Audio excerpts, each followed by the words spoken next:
আসসালামু আলাইকুম ভাই। ওয়ালাইকুম সালাম। কি অবস্থা, কেমন আছেন? আল্লাহ রাখছে ভালোই। তো ভাই কোন ডিস্ট্রিক্ট আপনার? আমরা ব্রাহ্মণবাড়িয়া। ব্রাহ্মণবাড়িয়া? হ্যাঁ, তো সৌদি আরবে কত বছর? আমি 2007 আইছি। সৌদি এসে আইসে 2007 থেকে মাজরা করেন? হ্যাঁ, সাথে থেকে মাজরা করি। তাই মাজরায় কি কি তৈরি করেন? মাঝার মধ্যে এই দেশে নানা, পুদিনা পাতারে নানা, এরপরে হাঁস, জিরজির, এরপরে বাগদুনুস, বাসাল বানাইছেন না?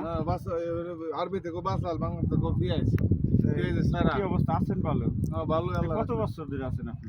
আমি তো সাথে আইলাম, এখন তো আপনার 19 বছর? হ্যাঁ হয়ে গেছে। 19 বছর পার হয়ে গেছে। গেছে গা ক্যামেরা তাই কি অবস্থা, কেমন কি করছেন দেশে? আছে মোটামুটি, আল্লাহ করছে, আল্লাহ করাইছে ভালোই।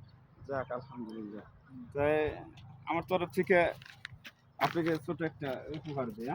হ্যাঁ, আমি তো ছোট্ট মানুষ, ছোট একটা উপহার আপনাকে দিই, একটা কুকুর মাশাআল্লাহ। নামাজ পড়ি। ঠিক আছে? হুম। তাই দর্শকবৃন্দ দেখেন, এনার মতন হাজারো প্রবাসী আছে এই দেশে, যে দেশে টাকা পাঠায় অথচ ভাই বিরাদার, তারপরে বাবা বউ, এরা সব টাকা পয়সা খরচ করে ফেলাই দেয়। তাই ওনার ফ্যামিলি ভালো আছে বিদায় উনি কিছু প্রতিষ্ঠা করছে, কিছু টাকা পয়সা করতে পারছে। তাই আমার অনুরোধ, প্রবাসীকে টাকাগুলা ভাঙ্গে খায় শেষ করে দিয়েন না। ঠিক আছে? আসসালামু আলাইকুম।